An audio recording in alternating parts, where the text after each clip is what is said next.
ಇದುವರೆಗೆ ನಿಮ್ಗೆ ಗೊತ್ತಿರುವಂತೆ ನಾವು ಈಗ ಪವನ ಮುಕ್ತಾಸನ ಭಾಗ ಒಂದು ಸೂಕ್ಷ್ಮ ವ್ಯಾಯಾಮ ಅಂತಾರೆ. ಇವು ನೀವೆಲ್ಲ ಪ್ರತಿನಿತ್ಯ ಒಂದಿನ ಇಷ್ಟು ಮಾಡ್ಕೊಂಡು ಸಾಕಾಗ್ತದೆ.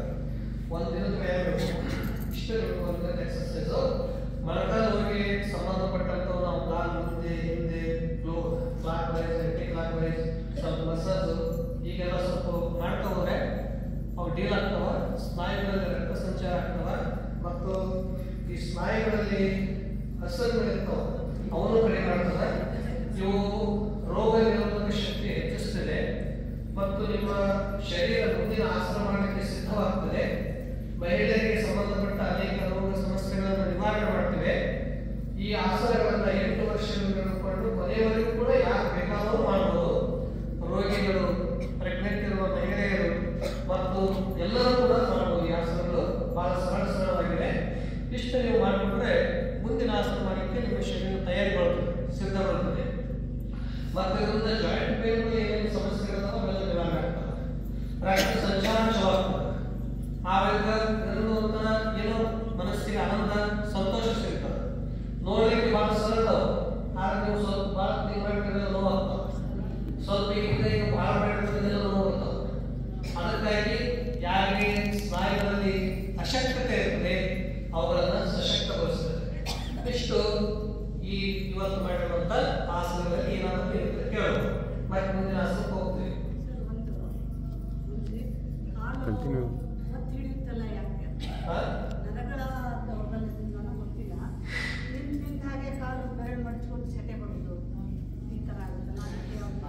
ಈ ಒಂದು ವಾತಾವರಣದಲ್ಲಿನೂ ಆಗ್ತದೆ.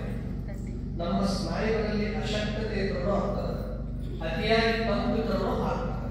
ಈಗ ಅತಿಯಾಗಿ ತಂಪಿತ್ತು ಅಂದ್ರೆ ತಂದೆ ತಾನೇ ಒಮ್ಮೊಮ್ಮೆ ನಾವೇ ಒಂದು ಕೈಯಿಂದ ಮುಗಿಸ್ಬೇಕಾಗ್ತದೆ. ಇದು ಎಲ್ಲರಿಗೂ ಹಾಕೋ ಸಹಜ. ಮುಖ ಹಾಕೊಂಡು ನೀವೇ ಗಾಬರಿ ಆಗ್ಬೇಡ್ರಿ. ನಮ್ಗೆ ಕಮ್ಜೋರಾಗಿ ಹಾಕೊಳ್ತೇವೆ ನೀವು ತಿಳ್ಕೊಬೇಡ್ರಿ. ಅದಕ್ಕದು ಒಮ್ಮೊಮ್ಮೆ ತಪ್ಪು ಅತಿಯಾಗಿ ತಂದು ನಾವು ಹಿಮಾಲಯ ಇದ್ವಿ. ಒಮ್ಮೊಮ್ಮೆ ಕಾಲಿಂದ ಆಯ್ತಂದ್ರೆ ಬಡ್ಸಕ್ಕ ಬರ್ತದಲ್ಲ, ಮತ್ತೆ ಅದನ್ನು ಸರಿ ನಾವೇ ಟಿಕ್ಕಿ ಮಾಡಿ ಸರಿ ಮಾಡಿಸ್ಬೇಕಾಗ್ತದೆ. ತಂಬಿಗೆ ಶಕ್ತಿ ತಂಬಿಗೆ ಹಿಡಿದಿದೆ.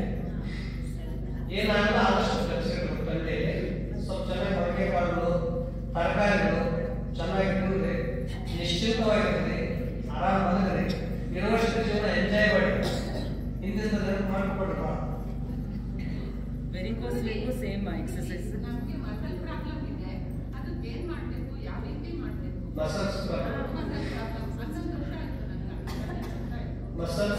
ಅಂತಂದ್ರೆ ಆಯುರ್ವೇದದಲ್ಲಿ ಮಸಾಜ್ ಮಾಡ್ತಾರೆ. ಅದು ಮಾಡ್ತಿದ್ದೀನಿ, 7 ವರ್ಷ ಮಾಡ್ತಿದ್ದೀನಿ, ಆದ್ರೂ ಪ್ರಯೋಜನ ಆಗಿಲ್ಲ. ಇವತ್ತೇನು ಮಾಡ್ತಾರೆ ಈ ಆಸನ ಪ್ರೆಗ್ನೆಂಟ್ ಅಂತ ಅರ್ಥ ಮಾಡ್ತಾರೆ. ಇವಾಗ ಮಾಡಿದ್ರೆ ಮಸಾಜ್ ಒಂದಿಷ್ಟು ಎನರ್ಜಿ ಬರ್ತದೆ. ಸರ್ ವೆರಿಕೋಸ್ ವೇಗೂ ಸೇಮ್. ಈ ಆಸನ ಮಾಡೋದು ಇವು ಬಹಳ ಅನೇಕ ಸಮಸ್ಯೆಗಳಿಗೆ ನಿವಾರಣೆ ಆಗ್ತದೆ. ಇನ್ನು ನಿಮಗೆ ಮಹಿಳೆಯರಿಗೆ ಬರುವಂತ ಕೆಲವೊಂದು ಇವುಗಳಲ್ಲಿ ಕೂಡ ನಿವಾರಣೆ ಮಾಡ್ತಾರೆ. ಇವೆಲ್ಲ ಪ್ರಾಬ್ಲಮ್ ಎಲ್ಲ ನಿವಾರಣೆ ಮಾಡ್ತಾರೆ. ಹಾರ್ಮೋನ್ಸ್ ಇಂಬ್ಯಾಲೆನ್ಸ್ ಅಲ್ಲಿ ಮತ್ತೆ ಅನೇಕ ಸಮಸ್ಯೆಗಳ ನಿವಾರಣೆ ಮಾಡ್ತಾರೆ. ಬಹಳ ಕಷ್ಟ ಇದೆ ಆಸನಗಳು ಇವತ್ತು ಮಾಡಿದ್ರು. ಇಷ್ಟು ಮಾಡ್ಕೊಂಡು ಮುಂದಿನ ಬೇಕಾದ್ರೆ ಮಾಡಬೇಕು, ಮತ್ತೆ ಇದು ಮಾಡಬೇಕು. ನಮಗೆ ಏನು ಗೊತ್ತಾ, ನಮ್ಗೆ ಎಲ್ಲೂ ನೋವಿಲ್ಲ, ಏನು ಪ್ರಾಬ್ಲಮ್ ಇಲ್ಲ. ಮಸಲ್ ಅಂದ್ರೆ ಬೇಕಾದ್ರೆ ಸಪೋರ್ಟ್ ಬೇಕು, ನಡೆಯೋದು ನಿಧಾನ. ಎಲ್ಲರ ಶರೀರ ರಚನೆ ಬೇರೆ ಬೇರೆ. ಒಬ್ಬೊಬ್ಬರು ಒಂದೊಂದು ತರ ಇರ್ತದೆ. ಒಬ್ಬರಿಗೆ ಸ್ನಾಯುಗಳ ಸಮಸ್ಯೆ ಇರ್ತದೆ, ಒಬ್ಬರಿಗೆ ಜಾಯಿಂಟ್ ಬೇರೆ ಸಮಸ್ಯೆ ಇರ್ತದೆ, ಒಬ್ಬರಿಗೆ ಜೀರ್ಣಕ್ರಿಯೆ ಸಮಸ್ಯೆ ಇರ್ತದೆ, ಒಬ್ಬರಿಗೆ ಮೈಗ್ರೇನ್ ಸಮಸ್ಯೆ ಇರ್ತದೆ, ಒಬ್ಬರಿಗೆ ಬೆನ್ನು ನೋವು ಇರ್ತದೆ.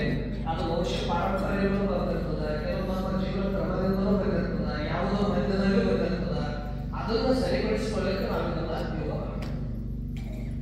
ಔಷಧಗಳ ಆದಷ್ಟು ನೀವು ಏನಾದ್ರೆ ಈಗ ಸ್ವಲ್ಪ ತಲೆನೋಯ್ತು, ಈಗ ನಿನ್ನೆ ಪ್ರವಾಸ ಮಾಡಿಬಿಟ್ರಿ, ಮೈಕೈ ನೋಯ್ತು, ಗುಳಿಗೆ ತಗೋಬಾರ್ದು, ಸ್ವಲ್ಪ ಅನುಭವಿಸ್ಬೇಕು. ಸ್ವಲ್ಪ ನೋವುಗಳನ್ನು ಸ್ವಲ್ಪ ಅನುಭವಿಸ್ಬೇಕು. ಯಾವಾಗ ಒಂದ್ಸಲ ನೀವು ರೂಢಿ ಆಯ್ತಂದ್ರೆ ಮತ್ತೆ ಸಣ್ಣ ಪುಟ್ಟದಕ್ಕೂ ಔಷಧ ತಗೋಬೇಕಾಗ್ತದೆ. ಆಮೇಲೆ ಅದಕ್ಕಿಂತ ಹೆಚ್ಚಿನ ಔಷಧ ತಗೋಬೇಕಾಗ್ತದೆ. ಆದಷ್ಟು ಔಷಧದಿಂದ ದೂರ ಇದ್ದು ಸ್ವಲ್ಪ ಅನಿವಾರ್ಯತೆ ತಗೋಬೇಕು. ನ್ಯಾಚುರಲ್ ಆಗಿ ಅನ್ನವೇ ಔಷಧ, ಗಾಳಿಯೂ ಔಷಧ, ಪ್ರೀತಿಯ ಮಾತುಗಳು ಔಷಧ. ಔಷಧ ಈಗ ಡಾಕ್ಟರ್ ಒಂದು ಪ್ರೀತಿ ಮಾತಾಡಿದ ಒಂದು ಔಷಧ, ತಾಯಿ ಒಂದು ಮಗುವಿಗೆ ಪ್ರೀತಿ ಮಾತಾಡಿದ ಔಷಧ, ಉಣ್ಣುವ ಅನ್ನವೂ ಔಷಧ, ಸೇವಿಸುವ ಗಾಳಿಯೂ ಔಷಧ ಆಗ್ಬೇಕು. ಬರೀ ಔಷಧ ಅಂತಂದ್ರೆ ಅನ್ನ ತಗೋಬಾರ್ದು. ಮುಂದಿನ ಮಾಡೋಣ. ಮತ್ತೆ ನೀವು ಇದು ಹೇಳಿದ್ರಲ್ಲ, ಈ ತರ ಹೇಳಿದ್ರಲ್ಲ, ನಮ್ಮ ಆರ್ಥೋಪೆಡಿಕ್ ಡಾಕ್ಟರ್ ಏನಂತಾರೆ, ನಾವು ಕುಂತಾಗ ಕುಂತು ವ್ಯಾಯಾಮ ಮಾಡ್ತಿದ್ರಲ್ಲ ಚೇರ್ ಮೇಲೆ, ಕಾಲು ಹೀಗೆ ಕೆಳಗಾಡಿಸ್ಬಿಡ್ರಿ, ಮೂಳೆ ಸರಿತಾಗ್ತದ, ಬೇರೆ ವ್ಯಾಯಾಮ ಮಾಡ್ರಿ, ಈ ತರ ಮಾಡ್ಬೇಡ್ರಿ ಅಂತ ಹೇಳ್ತಾರೆ ಅವರು. ಸವೆತ ಆಗ್ತದೆ.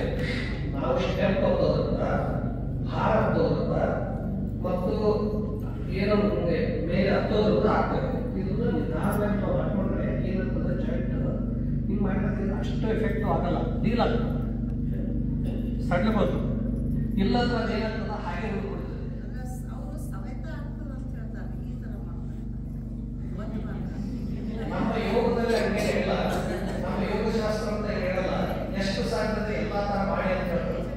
ನೀವು ಅತಿಯಾಗಿ ಮಾಡಬೇಡಿ, ನಿಧಾನವಾಗಿ ಮಾಡಿ, ಫೋರ್ಸಲ್ಲಿ ಮಾಡಬೇಡಿ, ಶಕ್ತಿಯುತವಾಗಿ ಮಾಡಬೇಡಿ. ನಿಮ್ಗೆ ಶರೀರ ಎಷ್ಟು ಸಾಥ್ ಕೊಡ್ತದ ಅಷ್ಟನ್ನು ಮಾತ್ರ ಮಾಡಬಹುದು ಅಂತ ನಮ್ಮ ಯೋಗದಲ್ಲಿದೆ. ಅಲ್ರಿ, ಗ್ಯಾಸ್ ಕಟ್ಟಿ ಮುಂದೆ ನಿಂತು ಎಲ್ಲ ಸೌದಾ ಅಂತ ಹೇಳ್ತಾರ. ಗ್ಯಾಸ್ ಕಟ್ಟಿ ಮೇಲೆ ಮಾಡ್ತಿರೋದು ಅಡಿಗೆ ಮಾಡಲೇಬೇಕಲ್ಲ. ಅದಕ್ಕೆ ನೀವು ಏನ್ ಮಾಡಬೇಕು, ಪರಿಸ್ಥಿತಿ ಮೇಲೆ ಏನು ಮ್ಯಾಟ್ ಹಾಕ್ಬಿಟ್ಟು ಅದ್ರ ಮೇಲೆ ನಿಂತು ಮಾಡಬೇಕು. ಇಲ್ಲ ನಿಮ್ಗೆ ಹೊರಗಡೆ ಇದಾಕೊಂಡು ಮಾಡಬೇಕು ಅಂದ್ರೆ ಚೆನ್ನಾಗಿರ್ತದೆ. ನೀವು ಬರೀ ಕಾಲಲ್ಲಿ ನಿಂತು ಮಾಡಬೇಕು, ಸ್ವಲ್ಪ ಕುಂತು ಮಾಡಬೇಕು. ರೆಸ್ಟ್ ಮಾಡ್ರಿ, ರೆಸ್ಟ್ ಮಾಡಿ. ಕುಂತು ಮಾಡಿದ್ರು ಅದೇ ಸ್ವಾದ, ಅಡಿಗೆಗೆ ನಿಂತು ಮಾಡಿದ್ರೆ ಸ್ವಾದ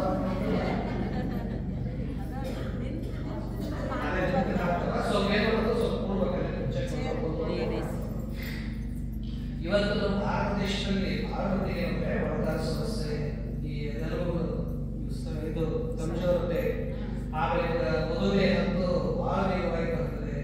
ಇವೆಲ್ಲ ಸಮಸ್ಯೆ. ಆದ್ರೆ ಊಟ ಯೋಗ ನಾವು ಮಾಡಿದ್ರೆ ಬಹಳ ಬೆಸ್ಟ್.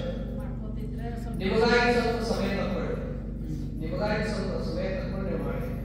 ಎಲ್ಲರಿಗಾಗಿ ಸಮಯ ಅಂತ ತೆಗೆದು ನಿಮಗಾಗಿ ಸ್ವಲ್ಪ ಸಮಯ ತಗೊಂಡು ಪ್ರತಿನಿತ್ಯ ನೀವು ಮಾಡಿ. ಮುಂದಿನ ಶುಗರ್ ಶುಗರ್